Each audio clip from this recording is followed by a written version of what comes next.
Talk about the next city, and I think I'm actually on the wrong page, sorry. Researching the sensate city.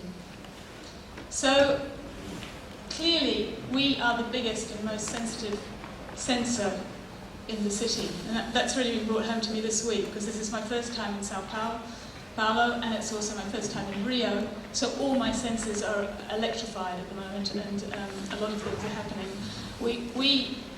Cities excite all our senses. We haven't traditionally kind of had all those senses present necessarily in our designing of cities over the history of that activity. So I'm going to go on a bit of a round trip into my own computational. I'll see what time I'm starting. Yeah, my own computational roots a little bit and why we've got interested in this sensory business. Then I'm going to talk about privileging sound through the vehicle of one particular project. Then I'm going to talk about designing the dynamic, which is an event and a book that we published a couple of years ago, but has been really significant for our lab in terms of a lot of the research, particularly PhD research that's been happening over the last couple of years. And then I'm going to talk about feel, because we've been doing a sort of range of projects with air movement and what is commonly called thermal performance. But I think, again, it's the human sensor that I want to focus on in tomorrow's city. And then I promise I'll conclude more or less within 60 minutes, and Gary's going to help me with that intention. So when we talk about the next city, it implies that we're talking about the future, and we know it's always quite well, I'm a child of the 60s, so I know it's quite dangerous to talk too much about the future and to project too far out there, because it leads to expectations, and we all expect to have jetpacks particularly, but a number of other things in my favourite t-shirt there, my robotic companion, my dinner in pill form, hydrogen-fueled automobile, nuclear-powered levitating house, and where's the cure for this disease? But the jetpack seems to be the big one. But in the background here, I have sort of Back to the Future, of course, Metropolis, Fritz Lang's vision of the city, his dystopic filmic vision of the city in 100 years hence, which is now about 10 or 12 years hence. And you can see it was still firmly based in 19th century mechanical, industrial aesthetic, at least in the underworld, where people were still sort of slaving unto death, and the labourers were still toiling and bringing up their families in these difficult environments, while the rich industrialists were up in the Saint-Hélier futurist vertical city. And H.G. Wells is very, very critical of this. He thought this was the silliest film he'd seen on a number of fronts, but notably he thought that the vision of the drudge and the labour was completely inappropriate at a time when, in the 1920s in the States, the machine had already solved all those problems, and people were working quite a good living standard, and this was all behind us in the 19th century. He also thought that the vertical city was extremely unlikely to come to pass on economic grounds, because it would have happened already, and at that time all you had really was this sort of iconic centres in New York and Chicago, so clearly the economics of the vertical city were not going to happen. So the moral of that story is never predict the future on the basis of today's technology, economics. And he also sort of felt, as I said, that the toil was over, and I guess we didn't really entirely get away from the drudge of the industrial age. This is from the Dhaka Tribune in May 2013, just bemoaning the fact that Bangladesh is still promoting an economy of low-cost labour at a time when Vietnam and other countries are promoting their goods in the fashion industry on the basis of an ethical production system. And that, of course, came a week after this terrible event in Bangladesh, where all the bankers and shopkeepers on the ground floor had already left this building when the cracks first appeared, but the clothing workers were sort of ordered back to stay in there, so we still have that sort of slavery. So a lot of parallel kind of cultures going on in the future. So 2026, we also see here with Rock Banger his evil lady robot in the background, which H.G. Wells also objected to very strongly. And I guess we'll find out in 11 or 12 years whether in fact we'll have robots who can passively imitate Pascal Maria. It'll be a new kind of Turing test, but as Axel says, it's probably not the robots that we're looking for. So 1926 was moving from Germany to Barcelona was also a sort of important and rather on the site of a very tragic event in Barcelona, because it's of course the year that Antoni Gaudí was struck by a tram and died, leaving behind this letter to the future. This is a very familiar church. And it was more than a letter to the future. I guess it was a blueprint to the future. As most people probably know, shortly after that in the Civil War, all the drawings and models for this building were burnt and smashed, so it became a sort of very arduous task for his followers to first of all reconstruct the fragments before continuing with the construction. Yet the construction has continued and has had a future, and and it's been a sort of amazing privilege to have an opportunity to work on this building, particularly on this colonnade, which is currently under construction, finally, on the west facade, which is, you can see the very bone-like gaunt forms of these columns, which is actually the stretched ribcage of Christ, who, portrayed by Subrax, is hanging horizontally in his face under the columns. Colonnade that was built in the 1980s, 70s, 90s. So I had a sort of apprenticeship on this, first of all. As many of you all know, Burry, my partner, has been working on this building for an untold number of decades in various guises. And in about 99, 2000, he was working on this window, which is the rose window in the west facade. It's about 30 metres high, and it was the first sort of real fast-track project from measuring of an existing model and starting the parametric model through to completing construction was 13 months. And this involved a whole process of sending information to Galicia, to the stonemason here, who was cutting the stones with a very long diamond wire at that time. And the first rapid prototype had just appeared at the Sagrada Familia then, and the pieces are actually being modelled in wax. So the problem was that part of this process was to chop this up and spit out the pieces of stone into a solid modeler, and hence into a lot of templates, flat templates for each stone that had to be shown 3 in each of the cardinal planes for each piece. So with a lot of productivity routines for taking this through from CAAD 5 at that time to Rhino and into AutoCAD to produce these one-to-one templates. At the time I was very underemployed other than with family, and so I was getting up at 5 in the morning to sort of be the drudge operating the machines and produce the templates so that we could get these out fast enough to feed the process in Barcelona. And that was a really sort of fast-track education for me, because I had used the computer only in very sort of basic ways previously with AutoCAD and conventional practice and little Autolisp and so on. So, and it was a super fast education in all sorts of ways. Back to the sort of sensory environment, of course, Gaudí is the genius of sensory architecture in every way, and liveness in static form, in terms of getting at the underlying systems in nature rather than just emulating the forms.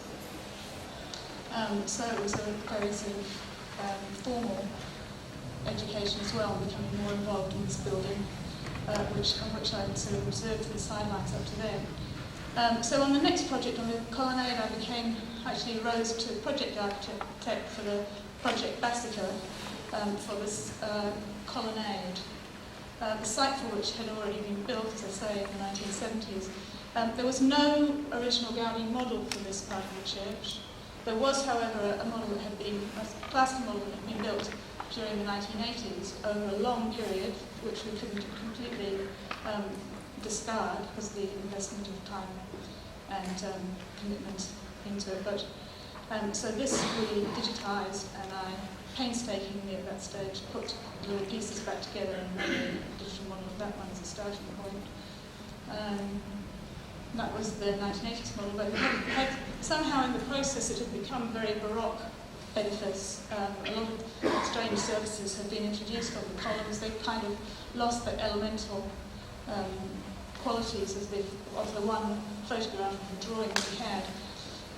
And there were a lot of other discrepancies, so you can see it's sort of got this very grand outcome on this side, which actually doesn't marry up too well with the relationships as sort of analysed on that photograph. So the point digitizer at the time was the height of technology. Mark had previously been measuring, literally physically measuring models and using little cards to drive a measuring thing with a plumb line up and down. And it took only 3 days actually to collect the data, although much longer to patch it back together before we had this contemporary kind of photogrammetry and matching software for that sort of work. About 2 or 3 years later, I went back with the next latest and greatest toy that we had, which was a mobile laser scanner, and it took about 20 minutes to gather the data. But at that time, it was still very, very arduous getting the point cloud back into any kind of formal. Sorry.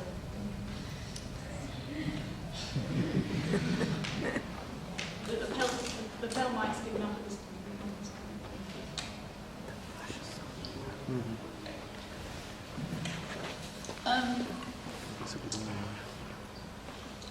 So intense kind of measurement and poring over this photograph to try and extract the parametric relationships in there and the basic parametric relationships and reconstruct that into a model that kept those and hopefully kept some of the kind of organic simplicity of the original intent.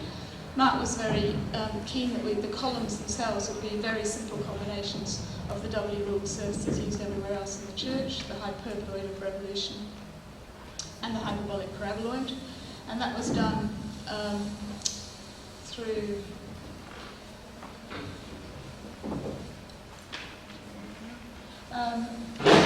marrying up this hyperboloid and hyperbolic paraboloid to matching the straight lines, which is a very simple concept, and actually turned out to be a little bit of a taxing, actually finding those points of straight lines on the surface.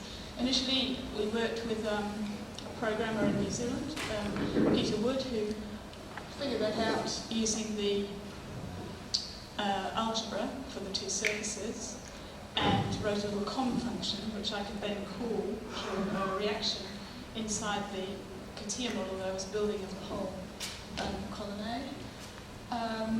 But a sort of very interesting phenomenon occurred that even though actually the system worked really well and you could sort of automate the construction of the columns conforming to all the other parameters in the model at the time, when you started to pull and stretch and change other parameters, change the parameters internally in the columns, or change other contextual parameters that altered the shape of those columns in any way, some of the columns always seemed to fail and fall over, and that was taxing for quite a long time. So in the end, very human story, had to go back to the Greek way and actually just construct the columns, construct the geometry of the columns, painstakingly putting these points on the cut surface of the hyperboloid, projecting them down onto a plane normal to the axis, and then from that creating some tangents. So very sort of primitive Greek stuff. Not because that gave a more precise or better solution, to the columns ultimately, but just because that was something I, as a human, could reverse engineer and understand what was happening when things failed for me.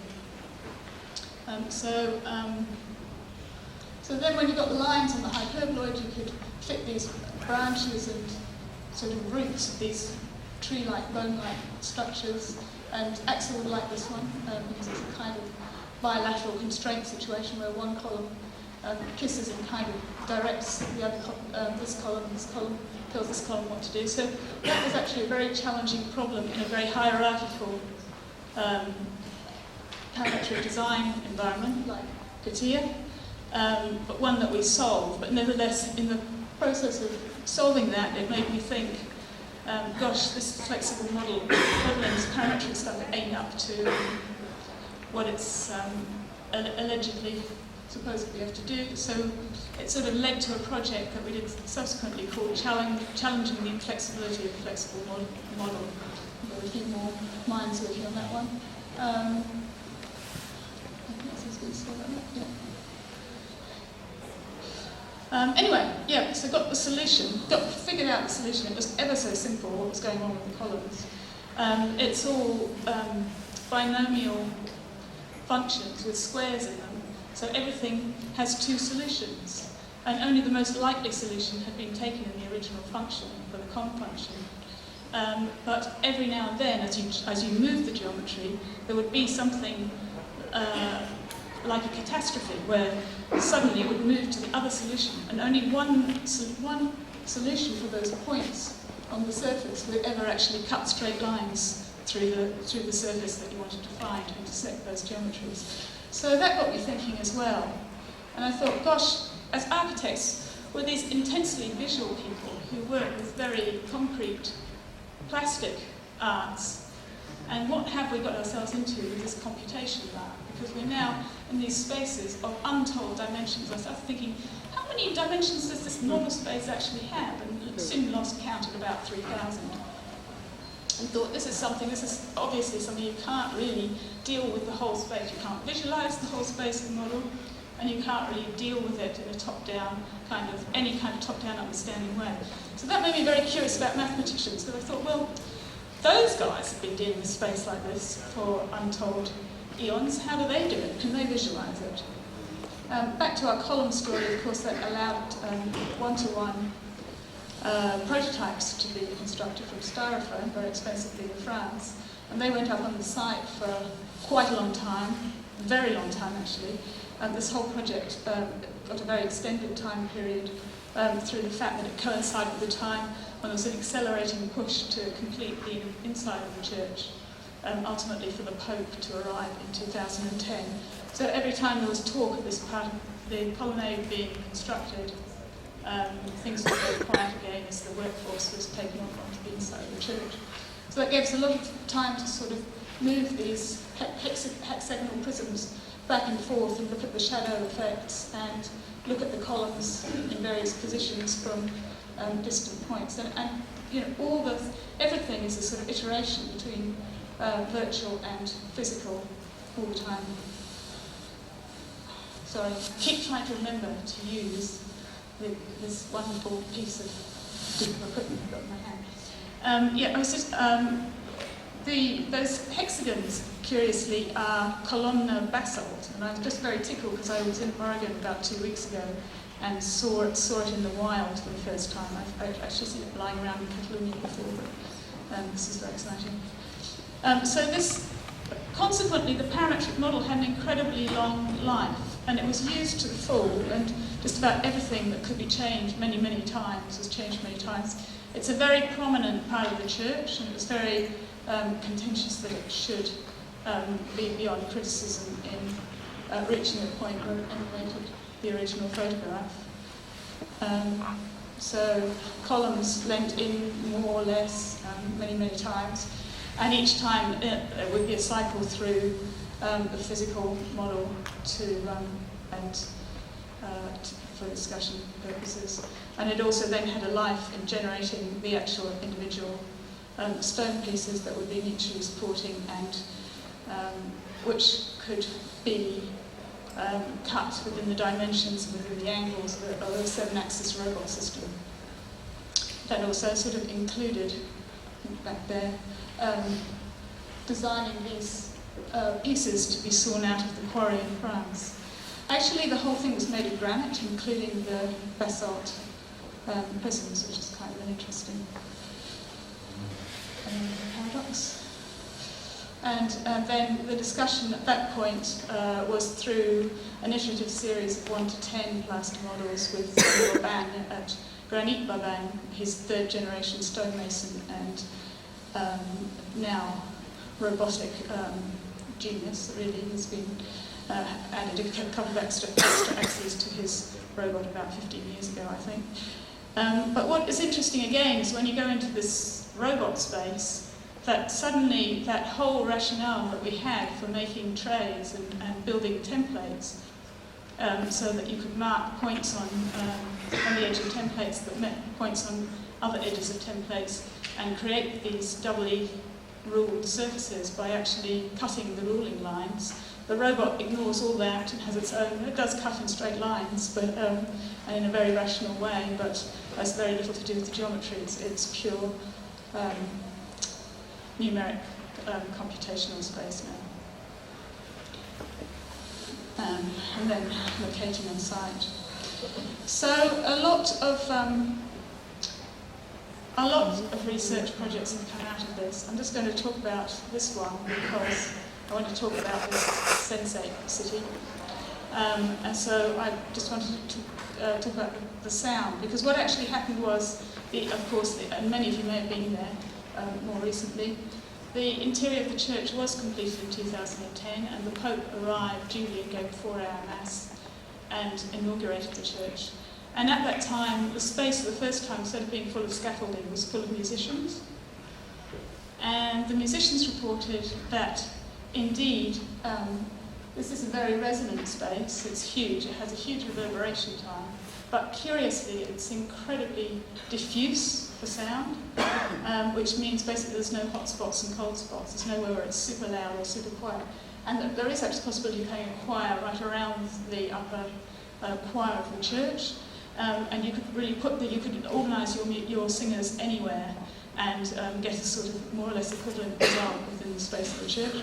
So we thought that was a very intriguing concept, and we started to wonder whether, in fact, the way that these hyperbolic surfaces diffuse light beautifully also was some kind of intentional idea about the way that they diffuse sound.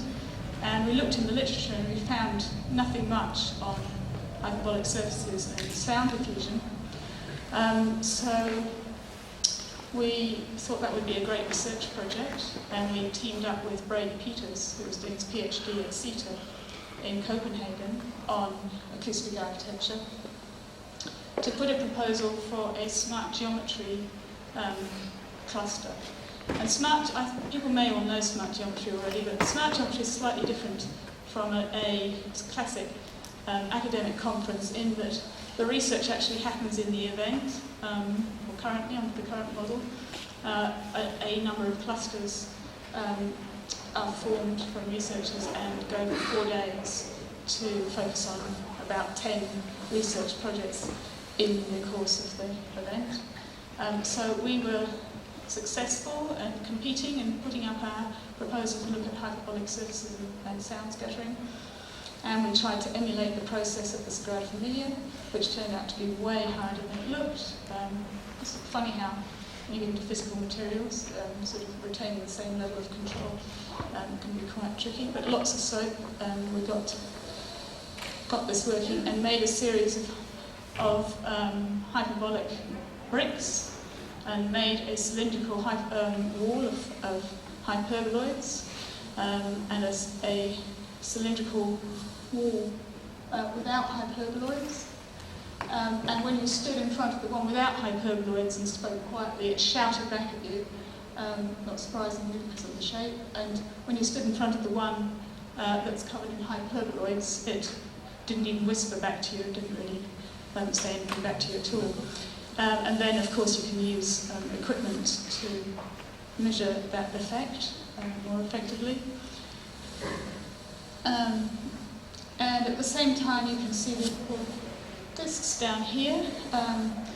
As part of this challenging the inflexibility of the flexible model, we had Daniel Davis and Alex Peña-de-Leon doing their PhDs, and they were very interested at looking at different computational paradigms for just subtracting hyperboloids from surfaces, which is still computationally quite heavy, and how you could do it faster and lighter.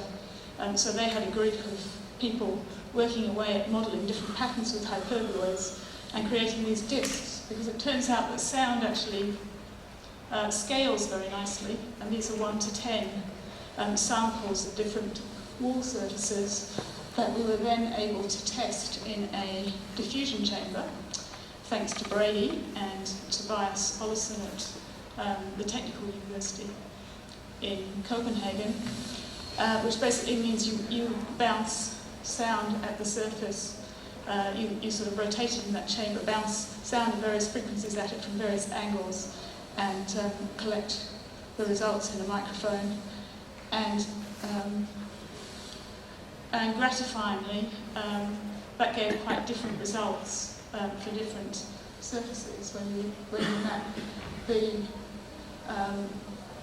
scattering coefficient against the frequency. So what it told us was that yes, indeed, hyperboloids subtracted from surfaces were very good sound scatterers, and it kind of reinforced other results that Brady had already, which is that if you look at the shallowest surface does the least scattering, and the deepest ones do a lot more, and if you have hyperboloids of lots of different sizes and depths, you scatter sound over a much bigger frequency range. So that was all very satisfactory, and probably about a year later, our new building at RMIT, the RMIT Design Hub, was in the throes of completion.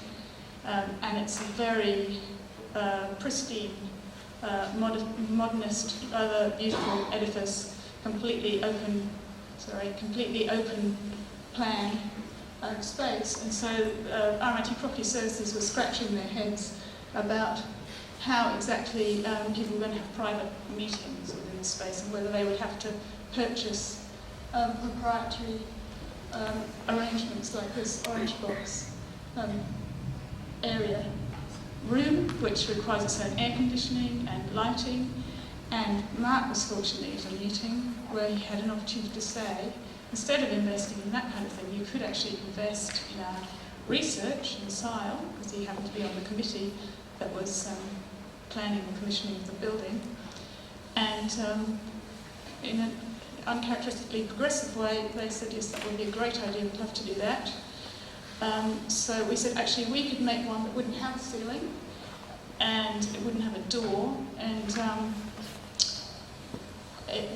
you would not have to put any independent air conditioning into it, but it would give you the same, it would block sound transmission, and also the advantage it would have an amazing internal acoustic. This one certainly won't have. So that was a bit of a bluff.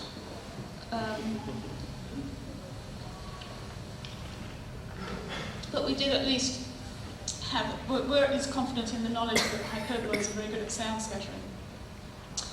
So hyperboloids, when you intersect them, they're sort of second order surfaces, and they produce fourth order curves, which basically means a 3D curve that goes everywhere, so they're quite hard to construct. But there are a couple of cases where they produce planar curves between the hyperboloids.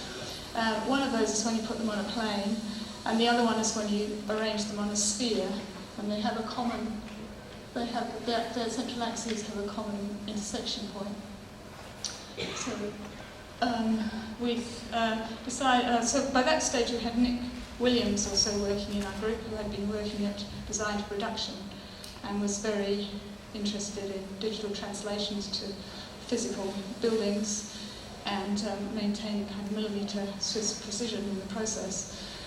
So he coordinated this project and also worked with Daniel Davis and Alex Peña-de-Leon.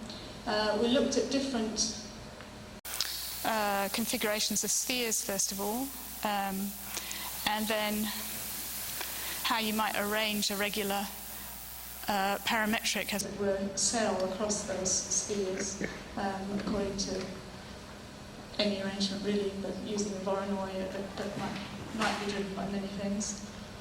And then developed a whole digital workflow to accomplish that, but also kind of took care of the details, like when we meet the edges and meeting the fabrication constraints for the sizes of these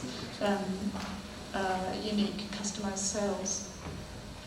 We gave that problem to a workshop of RIT students and local practitioners, and gave them the software and also the simulation package to play with, to come up with a whole lot of different solutions, test them, and see what in general were going to be the best in terms of doing all the things that we promised RIT Property Services we would accomplish in this mission.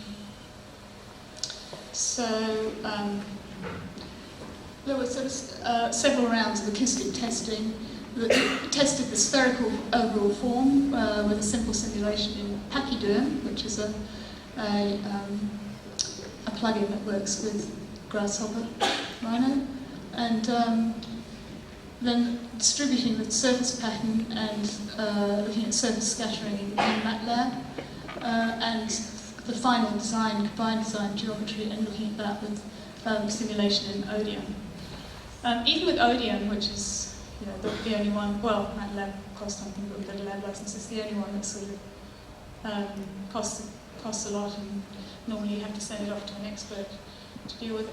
The level of resolution is quite challenging. I'll talk about that in a minute. But this shows that the reverberation time, which is very, very low inside. This is placing a design for the pod inside the open plan area, and the reverberation time on this one is very low. But the speech transmission index, as you can see, is right at the top of the scale. So we were on the right track, having arrived at this potential design. We also tested it down in the physical testing facilities that we have in the dungeon of our university, and made special prototypes that fitted into that cell and did transmission testing. And sort of putting together all the results from the workshop, it seemed that, and the kind of constraints of the site, this was the form that was arrived at. It seemed that the convex form, surprisingly, is much better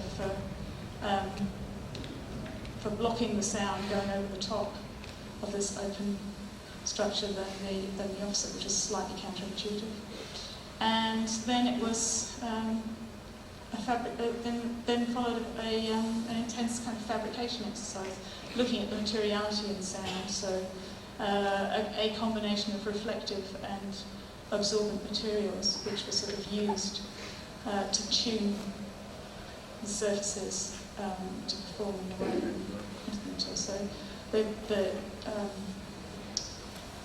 we're looking at anodized aluminium, acrylic, and something called eco panel, which as it turned out, we didn't know this, but we were sponsored by Woven Image, who produced this material, and it turned out that the primary research for that had been done in our university back in the 90s, so that was a kind of nice round trip.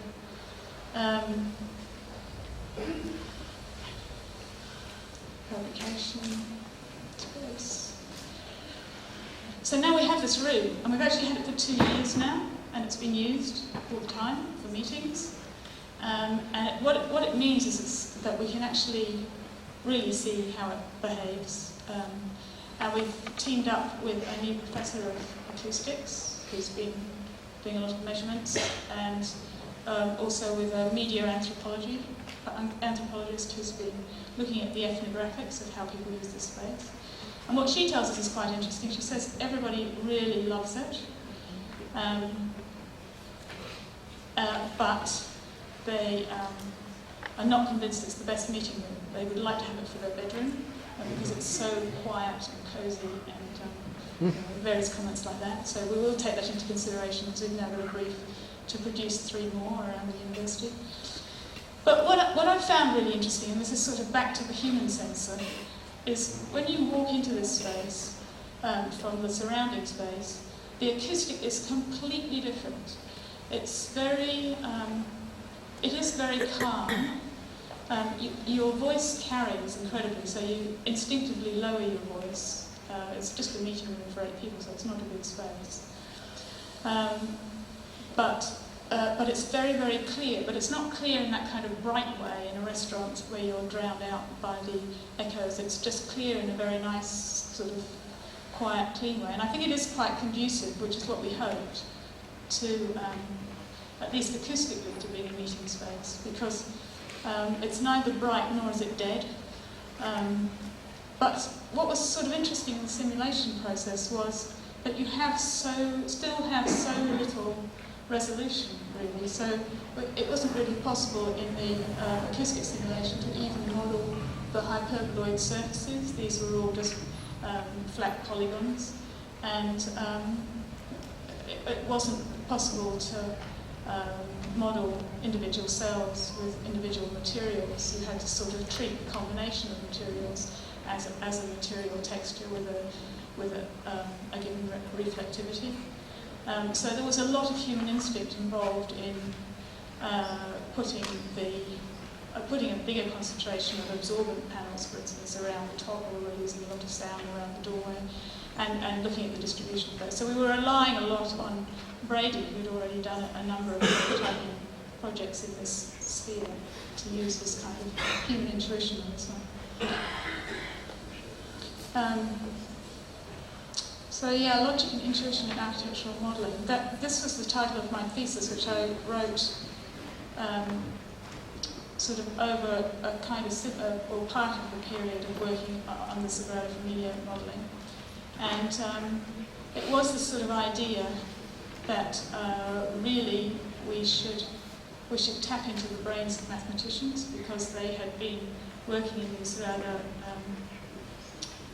these very abstract spaces for a long time. Somehow they had a way of doing that. But and also we wrote this book, which is looking at this issue from completely the other point of view, which is that the way that computation gave architects access to post-16th century mathematics as an expressive kind of opportunity. So how we've actually played with those things in a way that's really been promoted through having the use of the computer over the last 10 or 15 years in a creative way.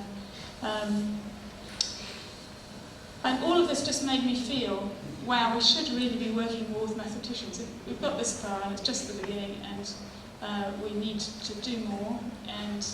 But, you know, so then I talked to mathematicians a lot, and they were very warm and welcoming and very surprised an architect would even be slightly interested in, and they invited me to postgraduate seminars, and I sat there, and it was just like this. It was just like, you know, Russell Crowe being John Nash. And because what a postgraduate does, they're given an applied, in our university anyway, it's largely applied maths, they're given a very applied problem that might be around refrigeration or something. And their idea of a presentation is to stand there with a blackboard or a whiteboard, and they start sort of in the top left corner, and they basically, from my point of view, they cover it in hieroglyphics. And when they get to the top, bottom right, they sort of say QED, because I guess they've run out of board at that point.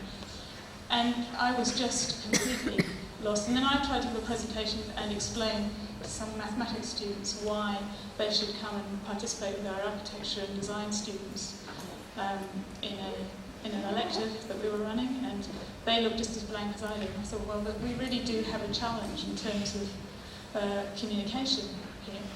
So I wondered if we could actually set up a project and apply for some funding just to look at that problem, because I think we could really go places if we solved that one.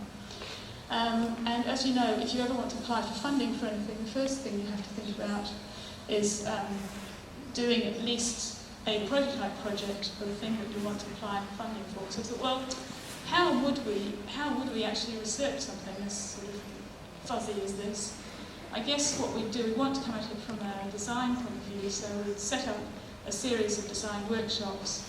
We'd invite design champions from architectural design practices to bring us real and vital design challenges from practice that they wanted to solve, and then we'll get a room full of architects, designers, mathematicians, various types of engineer and computer scientists, and we'll get them all to work together, and somehow we'll observe the process and work out how we can, between workshops, we can improve upon it. So on this basis, we thought we'd better run a workshop and see how this thing actually works.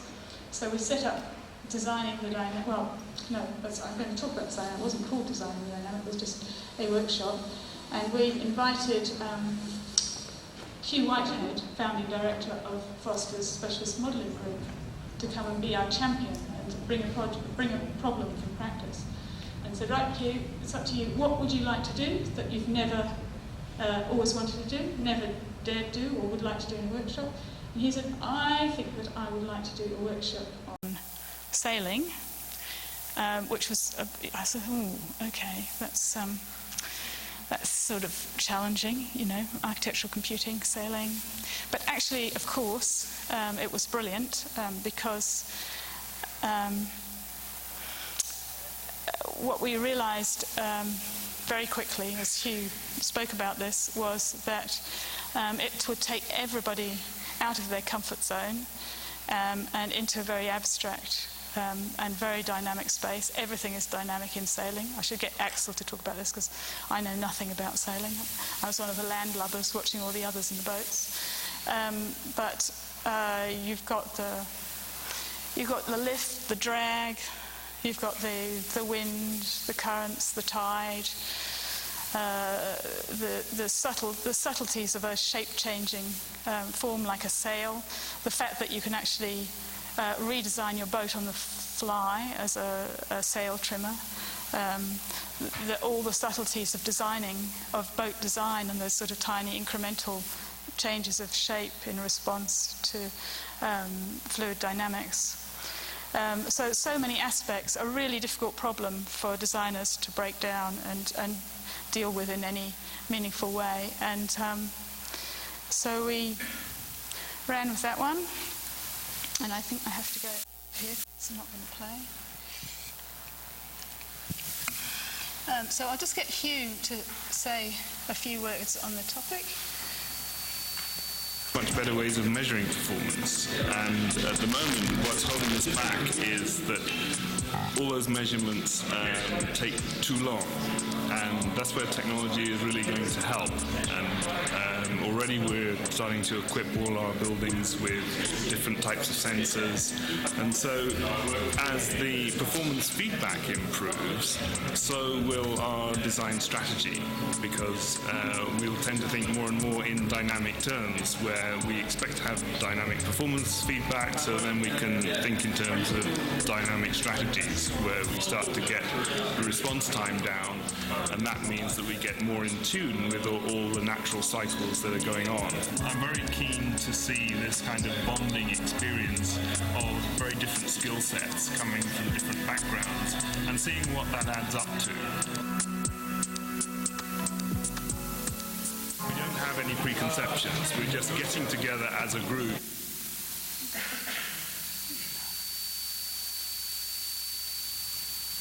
Iteration that I talked about earlier, where you go from physical to digital to physical back again, we've made that loop a few times, and so I think we've learned something every time. So in that sense, I'm very satisfied, yeah. My discipline is engineering, electrical engineering, but I'm currently doing architecture. My contribution was more to the data collection, so how do I analyze the camera input? Depending on what camera you have, and I use an image from this camera to run, say like I filter it out. I don't know whether, as far as the resolution, you might be able to get a bigger one through the computer, but most of the people working through the other end to design, but they weren't able to quantify their outcome until I get something that put on the screen and say, oh, this is better than that one. The thing that surprised me has been the way that some of the guys who started off with no experience with sails and sailing have have worked out the dynamics of the problem to the extent that they are coming up with solutions that are actually quite cutting edge by the standards of professional cutting edge sailing. So they've arrived at these solutions after a couple of days, and people have been working at the same problem for literally 20 years.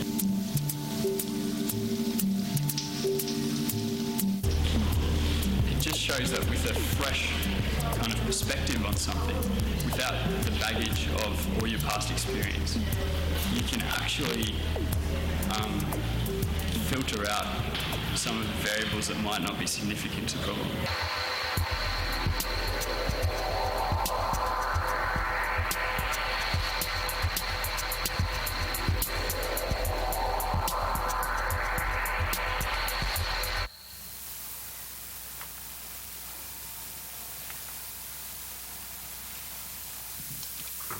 So we had about 40 or 50 people there physically in the space, and then we had some very erudite participants at a distance, including Axel and Rob Woodbury, a few sort of architects around the globe who are also have a bit of serious sailing background. We had three groups in the space. The first one was the trade-off between speed and pointing in tactical ocean racing.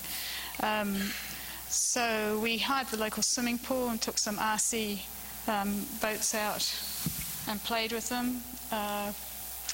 And then decided that actually it was, well, as we gradually started to abstract the problem, that it was easier to take the boats off the water and get down to this problem. It turned out also we had a lot of colleagues who, with not only sailing experience, but some of them had been state champions, some of their fathers had redesigned the Little Americas boat sails and things we didn't know until we started this enterprise. And so what we found out from listening keenly to these experts on the art was that there's a few things that are really critical to a boat being very fast, particularly things about the sail. One of them is twist in the sail, and another one is to do with the shape. So if your sail's bellowing out while you're tacking, you're wasting a lot of energy, but you can't have a flat sail either. So what we gathered was that sailors very badly needed to know what shape their sail was, and that isn't actually... I guess they get to know something about that, but sailors reported to us it would be very useful if they could be at the back kind of running the boat, but also had their head sort of, were lying on their back looking up the sail. They would know exactly what was going on. So we sort of abstracted that problem and created some wind with some fans and a bit of crating here to get something like laminar flow, built a draw slide down here, and then fitted various types of sail where you could actually control the shape of the sail, and then just move the boat around a big protractor so we could change the wind direction, and then had a force meter in here. So a very simple kind of analog apparatus. But then the challenge that Marnie was describing in the video was to capture that, which she could get any amount of data on what the sail shape was doing, but in the end decided that we took some critical sections through, and she captured those with the Connect in the end, having looked at various options. So that was that one. And then a second group looked at something a bit closer to the work that was published by Greg Lynn and Stephen Gage around the same time, which was looking at the layup, the fibre layup in the sails, and looking at the actual materiality and how that would affect the speed. So they're using things like human hair, Kevlar, folded mylar, Kevlar and mylar, polyester sheet, wool filaments, and then in different patterns, and using the sort of electronics to look at the force at in different parts of the sail. And then very much the silver bullet in this whole exercise was to get some real-time feedback and to sort of try to think about how you could feed in more intuitively into the process of design, and into the intuition of designers. So they've got the wind on 3 sails here, and the real-time readings here of the force meters in the sail, fluctuating, as you saw in the video, relentlessly as the wind does. And then the last group had quite a few sort of principles from architectural practices and things, and they seriously wanted to look at buildings in wind, so we let them off the hook on sailing. And they got the opportunity to use the big industrial wind tunnel that we have out in one of the university campuses. Luckily, we were working with one of our aerospace professors, Simon Watkins, who gave us free access to his $3,000 or $4,000 a day wind tunnel. But again, the point was really that all the work that architects do in wind tunnels tends to be very, very late in the process when the design is already foregone, in a sense, or there's only going to be minor refinement. What we wanted to do was get that kind of very intuitive, very visual feedback back into early design. And also up here, the first of 4 mini wind tunnels, which one of our PhD students, Rafael Moya Castro, has built in the course of his PhD as he's looking at designing with the wind. We used that in the workshop, and at the time, Vasari, looking at its sort of limitations, but it was still very useful for a first visual kind of readout on an isolated building in a landscape, but very limited for more sophisticated measurement. So at the end of this, we had also had a conference day, had a lot of evening lectures, had input, as I say, remotely, and we wanted to capture all that.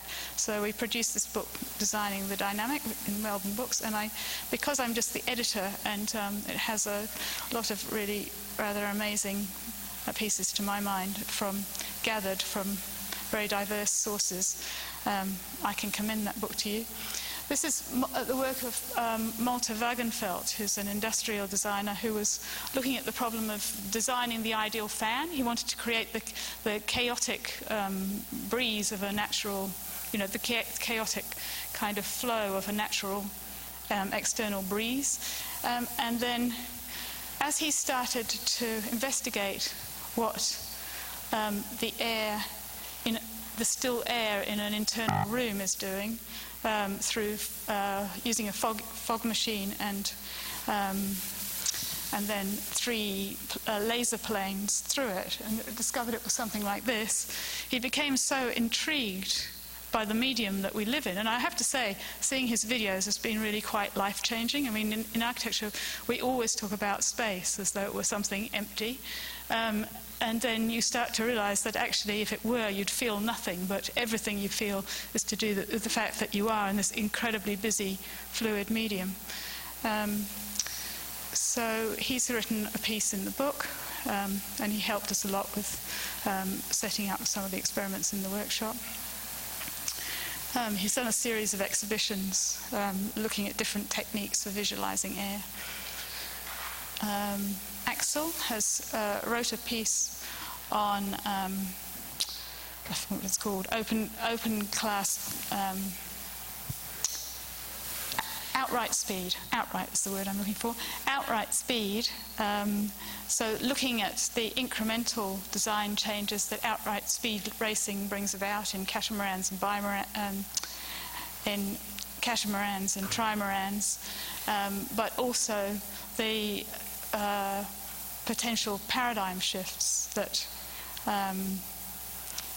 come about when you take the rules out of the competition and let completely different conveyances compete against each other for an absolute speed record.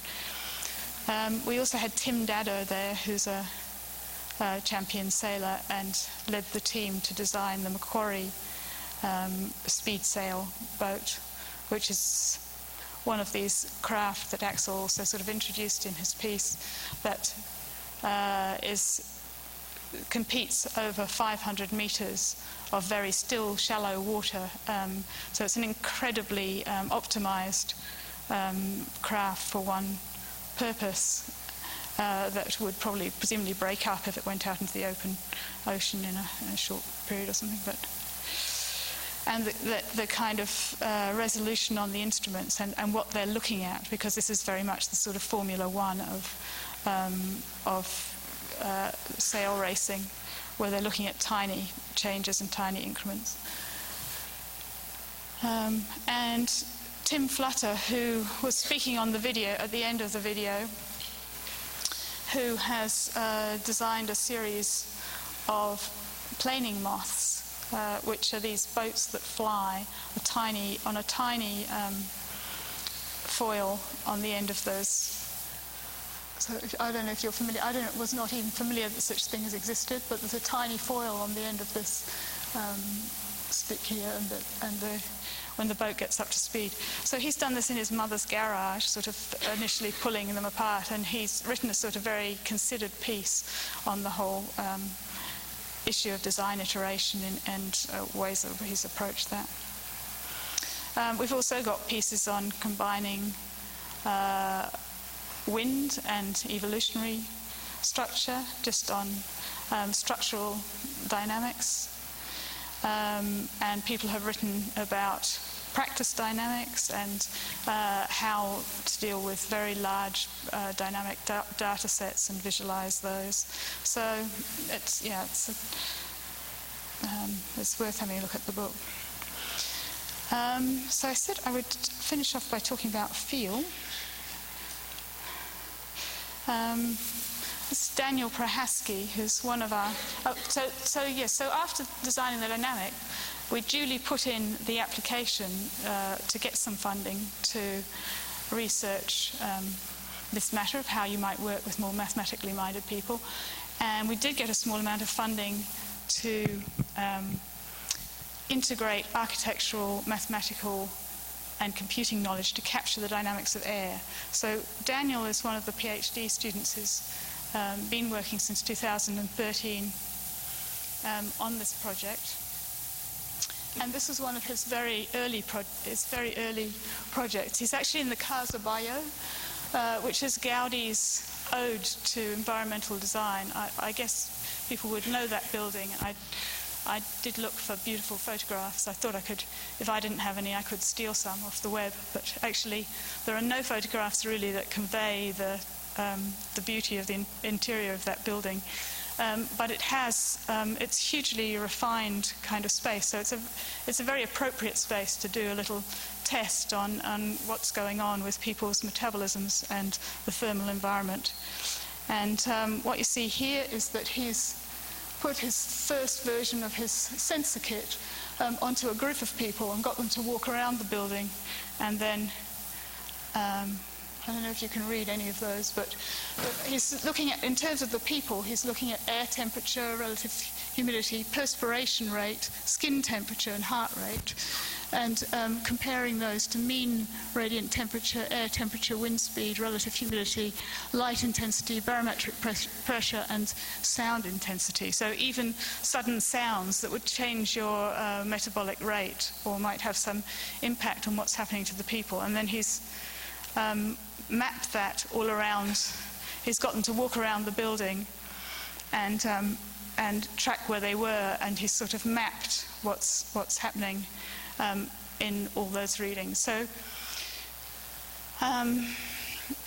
basically, he's working within the scope of adaptive thermal comfort, which is a field, I guess, which is now probably getting on for 20 years old.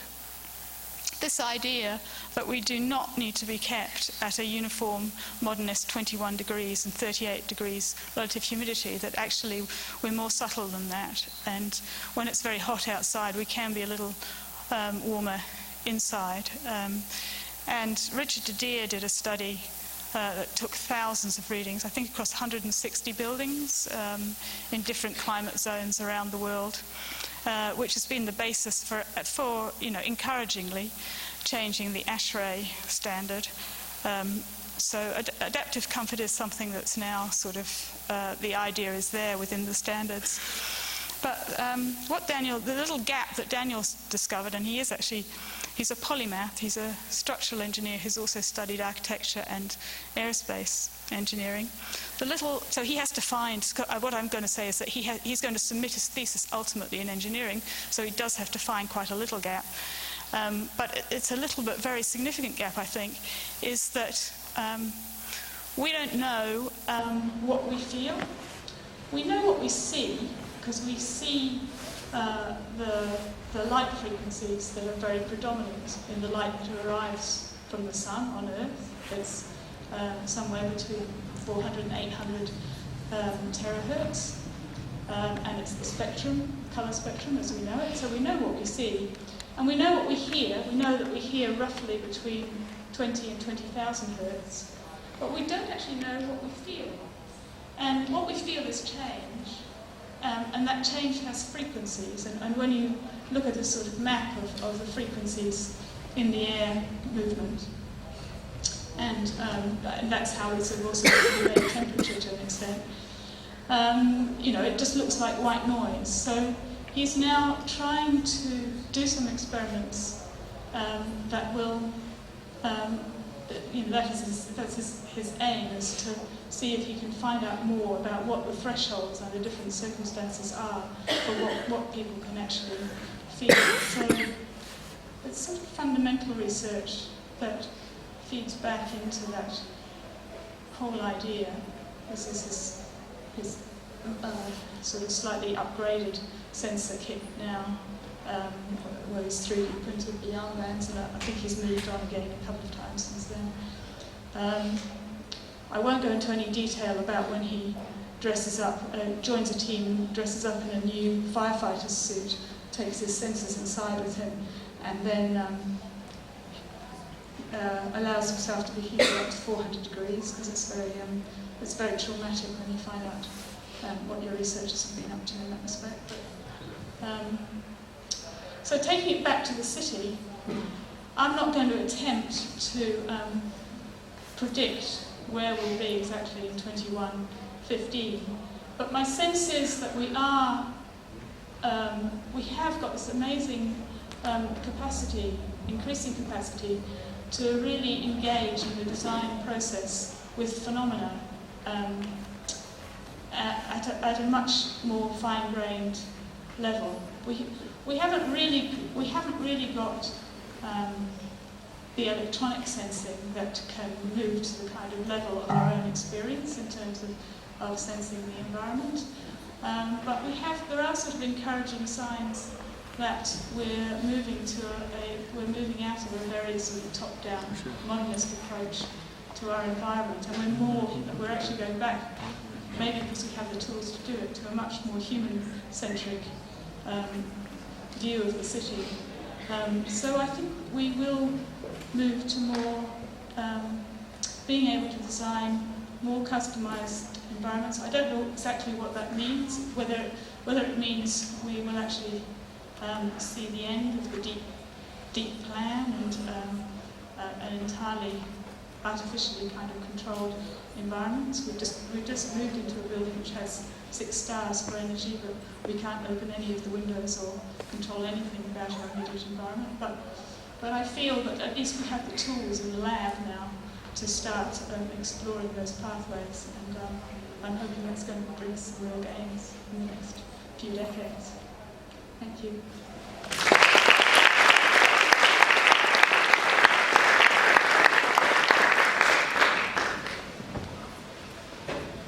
Thank you so much, Jane, for this great lecture. And we have time for like one quick question, and then you can ask questions to Jane during perhaps the conference tomorrow. Sorry. So, is there any question? Whoever raises her hand first.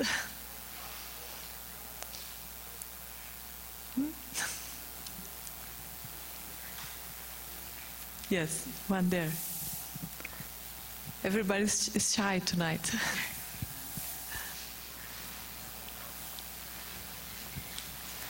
Hi, I have just a little question about your conclusions, maybe. It's related with the capacity in your research about to increase the resolution of architecture in terms of details. So maybe the future of our city is coming for or from our environment. The key is there. Could be possible? From the environment? Yes, I think so. I think from the subtleties of the environment, because we've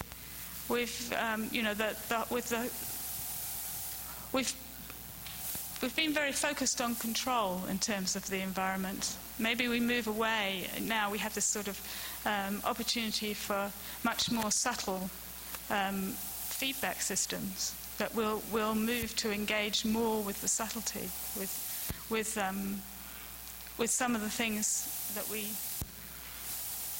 have chosen to ignore. We've abstracted. The fact that we talk about still air, there's the fact that we ignore the things that are awkward, like turbulence in the world. That maybe we can engage in those in a more positive way, and that gives us some enormous kind of potential energy gains as well as experiential gains in terms of the world that we live in.